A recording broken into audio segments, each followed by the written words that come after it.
Абай, қарашада өмір тұр, тоқтатсаң, тоқсан көнер ме?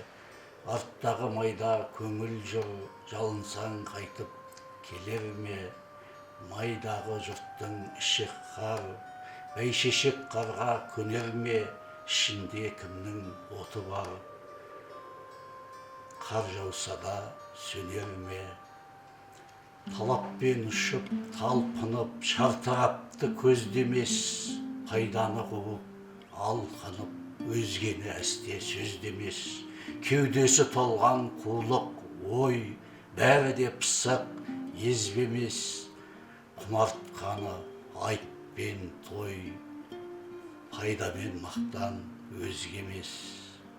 Алдадым, ұрдым, қырдым деп, шалықтап шалқып шатпай ма?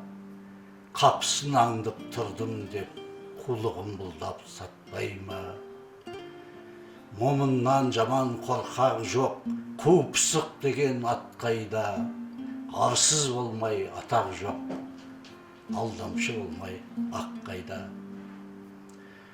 Балалық өтті білдің бе, жігіттікке келдің бе?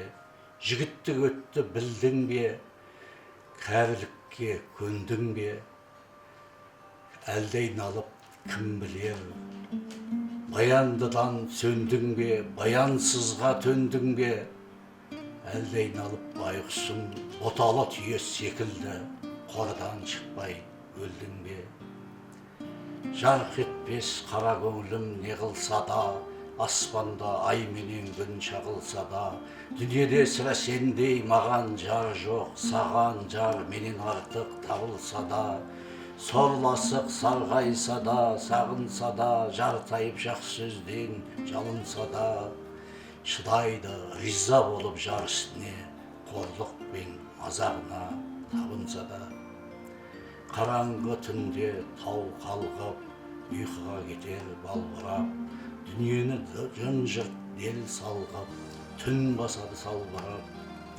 Шаң шығармас жолдағы, сілкін алмас жапырақ, тыншығарсың сен дағы, сабыр қылсаң жылырақ. Белгілі саясаткер Әлихан Бәймен Ұлы Абайдың өлеңдерін оқып, 4 адамға жолдақты. Олар сыбайлас жемқорлыққа қарсы күрес ұлттық бюросының төрағасы Алик Шпекбаевқа, мемлекет қызмет жөніндегі агенттік төрайымы Анар Шалғынбаеваға және ақындар Ғалымжайлыбай екеумізге жіберіпті. Мен де бүгін Абайдың 4 өлеңін оқып, 4 адамға жолдап отырмын.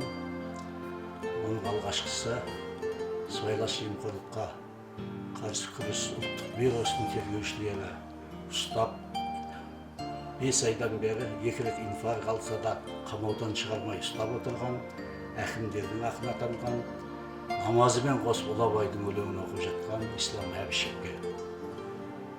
Сонымен бірге Астанамыз Нұр-Сұлтан қаласының су жаңа әкімі Алтай Көлгіновке және әйгілі әншілеріміз Жуаныш Жексенұлы мен Меруерт Түсіпбаеваға жолдаймын.